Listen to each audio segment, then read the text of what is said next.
guys, it's your girl Aisha here, geekxxchic, and I'm back with another reaction to The Gifted.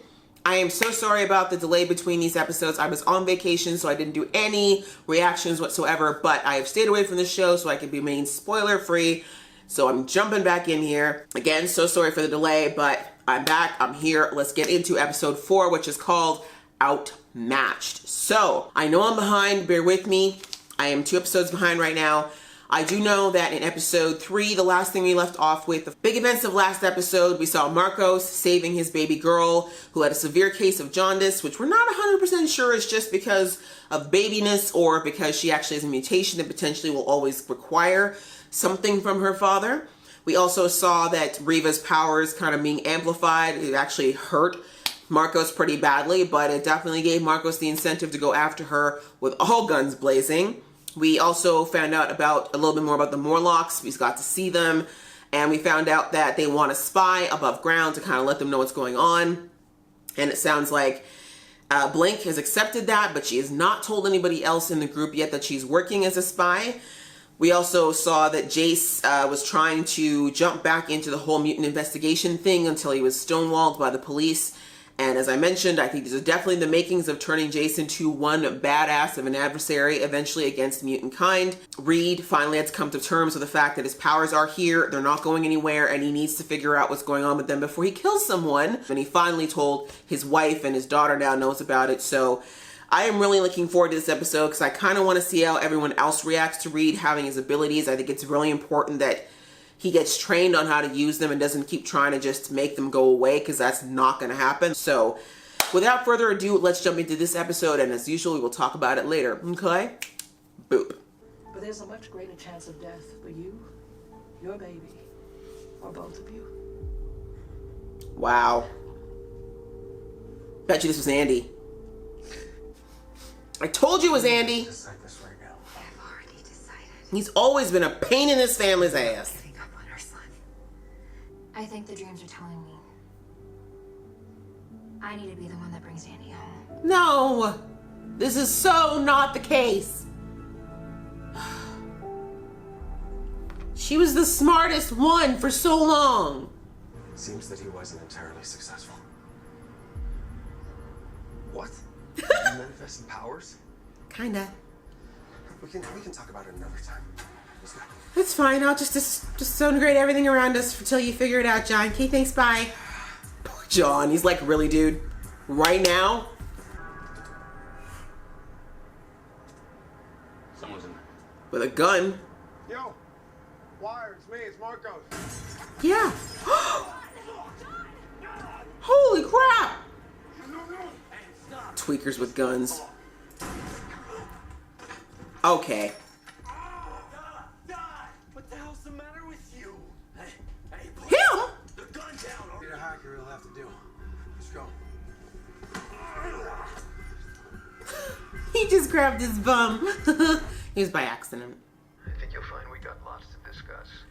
He's There's a diner nearby Melissa's. Can you meet there at 1? You guys are right. He's definitely part of that hate group, the Purifiers. I should go. She's got this little project and she'll kill anyone who gets in her way, so I'm not gonna get in her way. I don't need my own visit from the suicide girls. Please, What? she took our son. Oh no. Your son? Yeah, exactly. I don't care. Exactly. As far as What are you gonna do? It's our family, Lauren. I'll do what I have to. Okay. Feel a little Magneto vibes going on here. please no. I don't think she checked that for air bubbles, is all I'm saying. They can handle it. Andy and I are connected. If anyone can get through to him, it's me. No. Oh, God, this plan is so bad. We gotta move. It's so bad. Reed's like, I'll be high with the other junkie. This cop, I'm making progress. I just need you to bear with me for a little bit longer. Really? This is what you call with Jace? The job will never be done. Exactly. Oh. You act like I'm doing this for myself. You think I'm doing this for myself? Kinda, yeah, actually. I'm doing this for Grace. Oh, don't you dare. Never had the... You made a choice, Jace. Can't have both.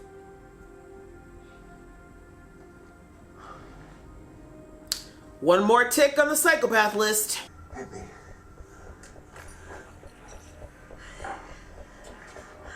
Check for air bubbles. What are you doing? What kind of shit nurse are you? Plus, aren't you supposed to find a vein? Wow, Kate, what a psycho. Do you see, honey? Do you see? They're rounding up staff. Where are they? I can't tell. Just Please don't walk in there. Who's there? At least there's only one road in. You two cover the front, make sure they can't get away. Really? Okay. This is so bad. We got this. This was such a bad idea.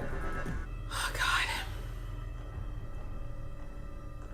This is like literally watching a train wreck happen in slow motion. I can't.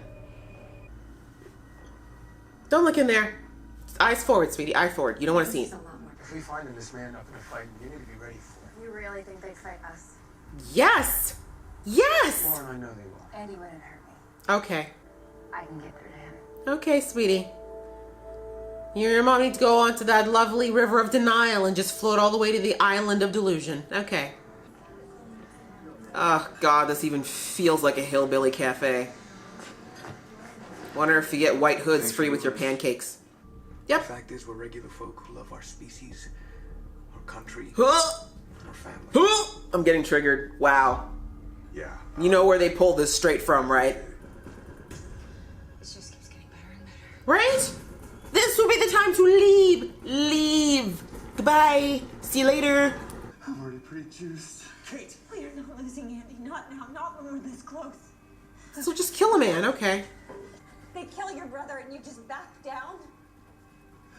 That would be better motivation than, I don't know, overdosing? Oh my God. I know that it must hurt. Oh God, this is not the time for speeches. But just talk to us. So I think that's a no to talking. We'll have him off the gate. Keep eyes on him, all right? Yeah, we will. Yeah. Didn't I call this? Andy, Lord, they have a patient with them, but I can't see who. Yeah. He's dead, you. Don't even. How dare you? Don't even, Caitlyn. Oh no, I gave him a lot of drugs and now he's dying. Let me do some CPR. Looks like we're on our own. Andy, I know you're scared. I'm not scared. Oh great, here you Not go. anymore. You poked his machismo. Now move. Andy? Andy? Move, sis. Get out the way. Get out the way, sis.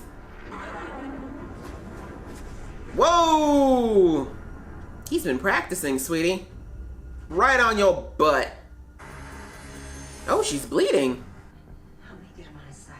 No, you do it yourself, Caitlyn, since you're handling everything else. Our daughter is out there trying to bring Andy home. To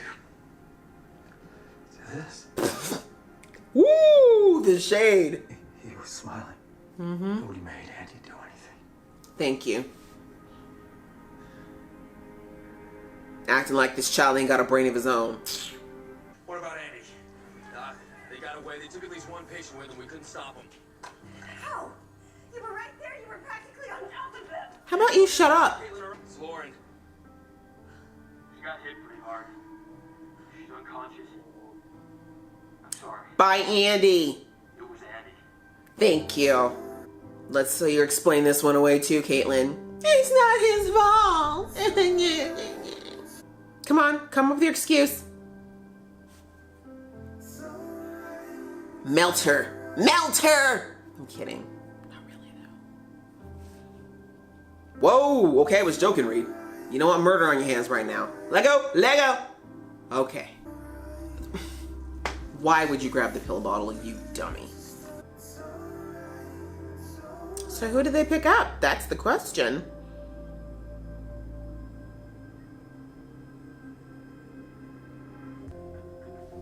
Of course. All right.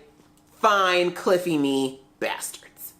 Okay, well guys, that was episode 4, which was entitled Outmatched. And yes, I mean, I think we knew this since the season premiere. The Underground, they're really not taking this seriously enough. Good episode though, really, really fun. I really like how this plot is building up so well. And you know, I said it before the season began that The sophomore season of a lot of shows is very shaky. You know, the first season might be great, then the second season comes along and things get a little bit hazy, or the writing gets weird or something like that. But this show so far is continuing to deliver as far as the great plot lines with the character arcs. The acting, of course, was good since last season. That hasn't changed. But this is just, it's so good. It's so good. This episode was delicious in so many ways. And so let's just jump right into it. I guess the biggest ones that I saw in particular is we've seen some character shifts here. And we'll talk about Caitlyn for a second. I know I ranted about her in the episode, and I've been a little bit harsh on her. Her and Andy kind of grate my nerves. They have since season 1. Y'all know this. I don't hate them by any stretch, but I feel like I'm actually happy with Caitlyn taking a bit of this dark turn, just because it kind of gives her something to do. I think I mentioned in the first episode that, or maybe it was the second one, that the show's kind of struggled with finding the right place to put Caitlyn. And in the season 1, she kind of became the medic and the person who could help out with all the medical stuff that the mutants couldn't fix. But this season, it was kind of like we just had her constantly worrying over Andy. And I know that they gave us that flashback of her being pregnant with Andy and having some sort of issue, medical issue, to the point where the doctors actually wanted her to have an abortion. 5 months, which is crazy. I have my own issues with that, because at 5 months, there have been babies born at 5 months that have survived, for the record. But digressing, we see at least a little bit, we got some insight into why Andy's got this special teeny tiny place in her heart, in the sense of, I get that.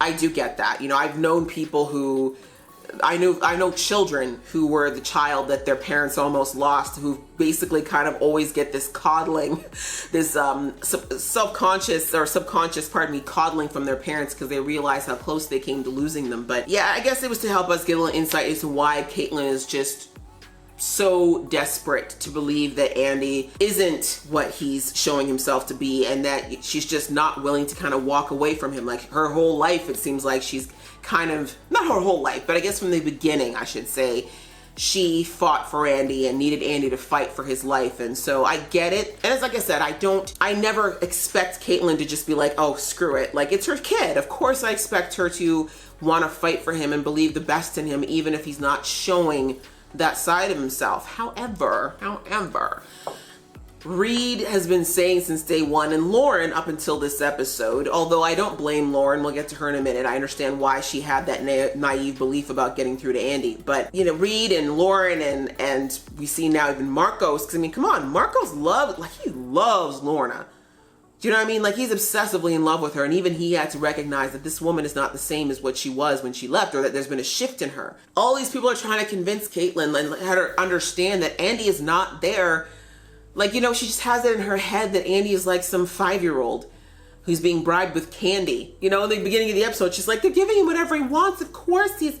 No, honey. Like, you can give me all of the things that I love in this world, but if I fundamentally think something's wrong, you can't bribe me into doing it. Do you know what I'm saying? Like, she's acting like this kid is hurting people for PlayStation games. Like, it's not that deep. She just needs to come to grips, and I don't know what it's gonna take. Like, this is why I knew they were gonna do it, where I'm like, are they gonna let her see Andy actually do something terrible? No, of course they're not. But I feel like she needs to see it. She needs to see it, or maybe he has to hurt her directly for her to finally get through her head that Andy's making these decisions on his own. And it's not to say that someone Andy's age cannot be manipulated or coerced. Of course he can. He is young enough and he's had so little life experience that you can coerce someone who's younger and who doesn't know better. But Andy deep down knows that hurting people is wrong, no matter what, right? That's something he's known since he was a child. It has nothing to do with being a mutant. He knows it's just wrong, period. But he's choosing to ignore that because he feels like, really what Reva's okay, let me take this back. I will agree with Caitlyn in the sense of Andy is getting something that he wants in return for all of this, but it's not the material stuff. It's that sense of power. And we see that Andy struggled since season 1 with feeling a bit powerless from being bullied in school initially, and then of course having this world fall apart around him. I get it. He felt like he was very powerless about his life, about his body, about his situation, and now this whole thing with the inner circle is making him feel like he is powerful. And I don't think that's a bad thing per se, except for the fact that they're twisting it into a way of thinking that that power means he can do whatever he wants. And that's just not true. Not for humans, not for mutants. So that's where the danger comes in that power is being fed to him in a way that's very twisted and skewed and not healthy. And potentially, if it continues to go unchecked, is what's going to could turn him into someone that's really a supervillain. At this point, he's a kid who's done some bad things, but crossing the line of taking a life is not that far off here. And we know, I think as an audience, that Riva absolutely expects that of Andy and Lorna.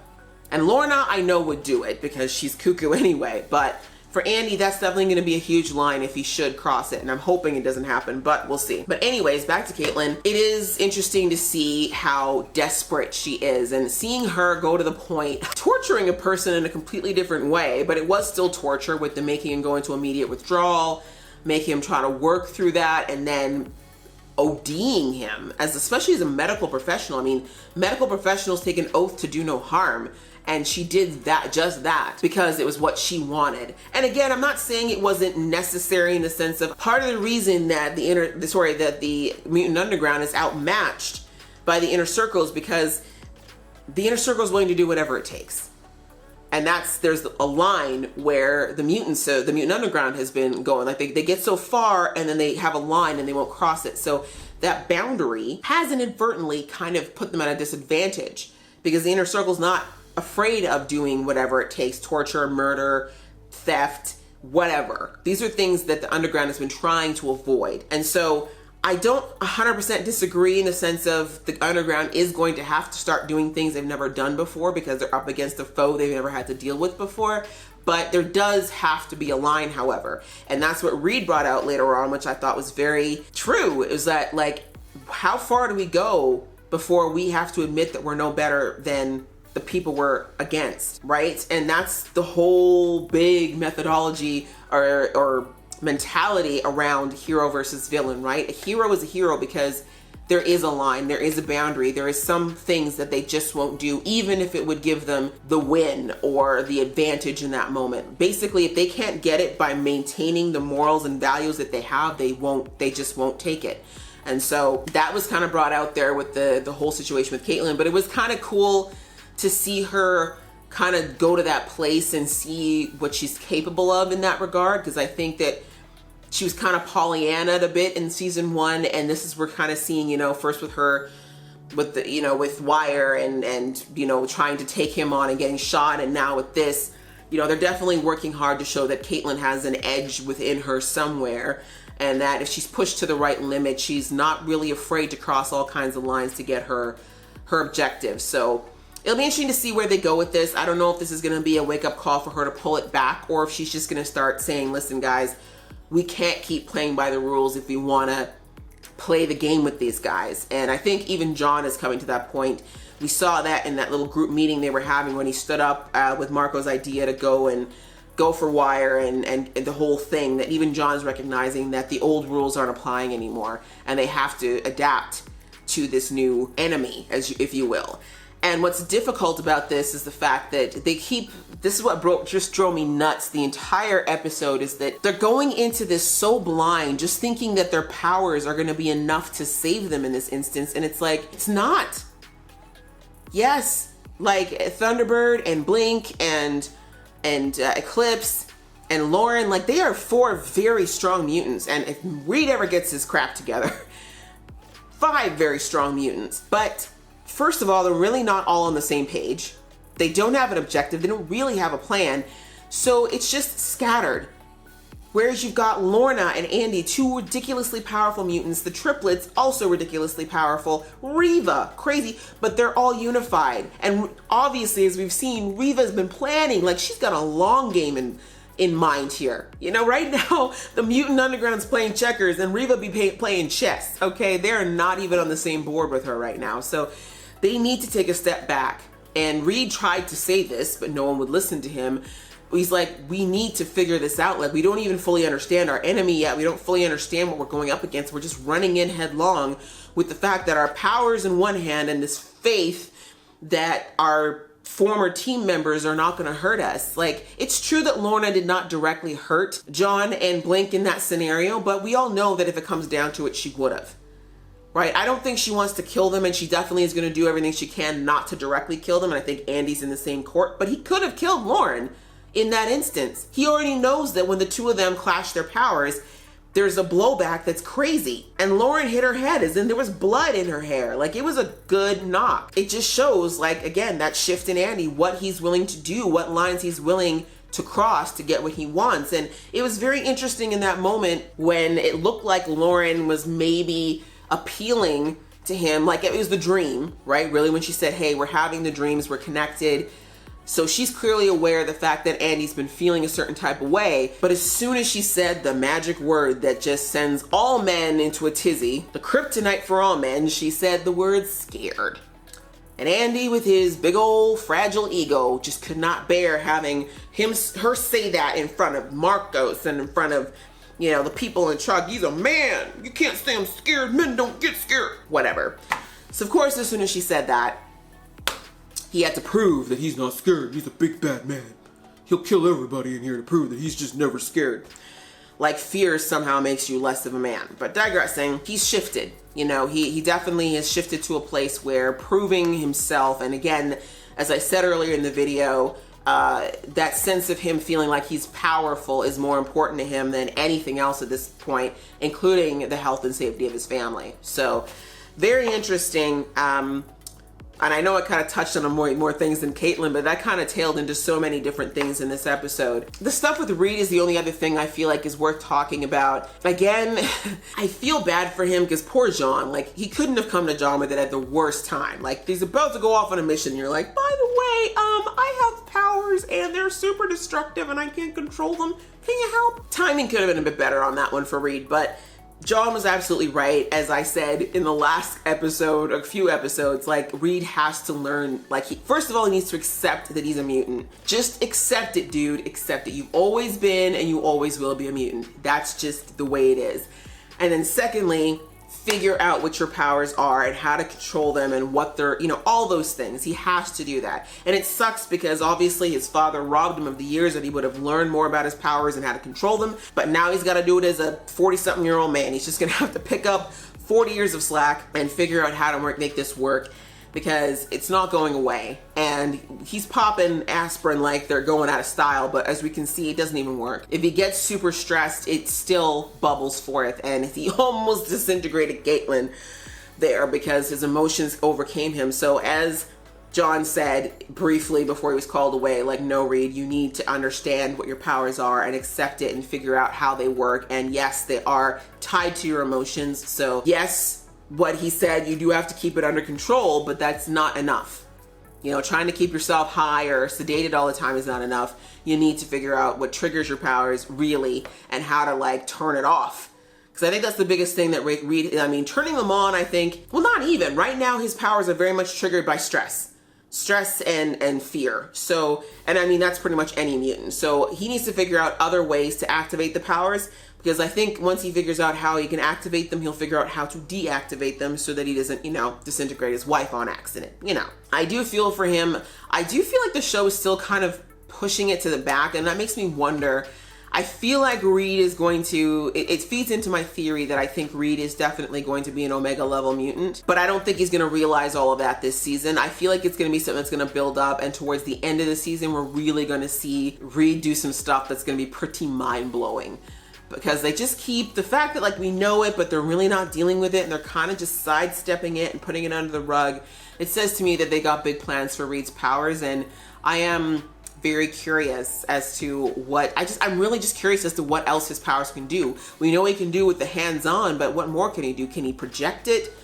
Can he do massive things at once? Can he make things completely disappear? Like instead of crumble, can it just like poof out of existence? Like there's just so much room to figure out what's going on with his powers. And the fact that the show is deliberately delaying us figuring that out says to me that we are definitely in for a big treat sometime later in the season. And I think that was pretty much the gist of the episode. We really focused a lot more on the underground and kind of their desperation to get ahead of what Riva and the Inner Circle are up to, but I think it just highlighted overall that the Underground and the people in it really just need to take a step back from rescuing their lost team members and really start focusing on what they're going to do to protect themselves and potentially protect others that the Inner Circle might be going after inadvertently to get to their goal, because they're just going into this too willy-nilly.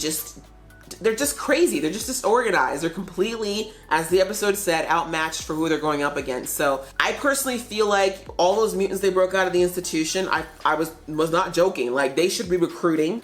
See how many of them are down with the cause.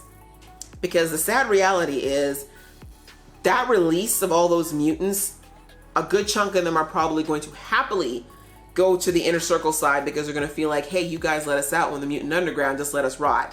So with the exception of the fact that John and all of them kind of helped some of them that had been injured, it might be a good time for them to kind of maybe pull some more mutants to their side, but it's going to be very interesting to see how the idea that mutants can uprise is going to affect all these mutants who've been really feeling the pressure of Sentinel services and the government coming after them over the past few months, and even the people who are kind of being trafficked around right now via the Underground. How many of them, we might even lose even more of those now that they've seen what Riva's trying to do as far as the media and tilting things towards vilifying humans, really. So it'll be interesting. The season is definitely shaping up to be very interesting and very layered, and I love that. I almost forgot to mention Jace. Jace is the other person that we saw some of this episode. I mentioned it in the last 2 episodes that he is being beautifully built to be just a crazy, unrelenting villain against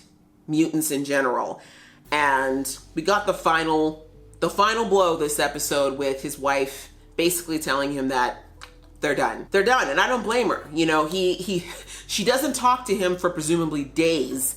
And the first time he gets back in contact with her, before he says, I'm sorry, before he says, you know, I realized that I didn't keep my word or take any accountability for his actions, the first thing he does is be like, see baby, you just have to understand, like, I talked to this cop, and he jumps right back into what he's doing, completely oblivious to her pain, to her feelings, to why she's doing this. All Jace is seeing this as at this moment is, she's not supporting me in what I want to do because she doesn't understand it. And that's a very selfish and a very dangerous way to think, particularly in a relationship. So anyway, as we saw, his wife is done. She doesn't want to do this anymore. I don't blame her. Then she said a very poignant line in there about Jace saying that his job will never be done. And I said this, I think in the last review that I did, that where is the end point? I don't even think Jace knows where the finale of all of this is going to be as far as chasing mutants down, because he's never going to be able to kill them all. So what is it going to take for him? Where is going to be the finish line? And I don't think he actually even realizes that there isn't going to be one. Just like his wife said, everything Jace needs to deal with his daughter's death and deal with everything is all in here, and in here it has nothing to do with the mutants around him. So if he ever does figure that out, then great. But until then, there's just going to be no end to his mission to take mutants out. And as we see now, that cop, and very interesting illusion that the show drew there with this cop who also happens to be a purifier. Because this is a throwback, for some of you who may know your American history, you probably know that there were many police officers back in the day, and even to this day, I would not even venture to eliminate, but back in the day, it was very common for police officers to also be members of hate groups like the KKK. And they would go out of their way to cover up injustices and unfair trials and all kinds of horrible things that were done to people of color because they had that badge to protect them. And so I'm not at all missing the messaging that the show is always so good with taking this fictitious world of mutants versus humans and applying it to a lot of real life situations that we deal with. And I saw what you did there, show. Very, very interesting indeed. But it'll be interesting to see where Jace goes from here, because I already knew. I think none of us were shocked at all that he called that number. The fact that he sat there and even listened to that cop after seeing he was a purifier was enough for me to know that Jace was in already. Jace just wants any means to get to his ends at this point, and it would not surprise me if in the course of all of it he actually starts to truly believe in the crazy backwards doctrine that the Purifiers are living their lives by as well. So it'll be interesting to watch him develop into an antagonist. I don't think he's going to be the primary antagonist of this season because he kind of was of season 1, but we're going to see him, I think, slowly, piece by piece, kind of start building himself up as this big problem for mutants that will probably be the highlight or the height of season 3. So that was pretty much the episode, guys. Again, loved it. Great. This show just keeps getting better and better. I just love it. I think it's so well done, and I am very much looking forward to seeing. Like, I just have no idea where the season's going yet, and I kind of like that. I like that I can't see the end of the road too clearly yet. So I hope you enjoyed watching this video, guys. As I said, I am behind, but I am catching up as soon as I can. The next reaction will be out as soon as I can get it. I definitely want to be caught up with this show because it's one of my favorites. And if you like this video, guys, please click like, and if you want to see more from this geeky face, please click subscribe. Until next time, see ya.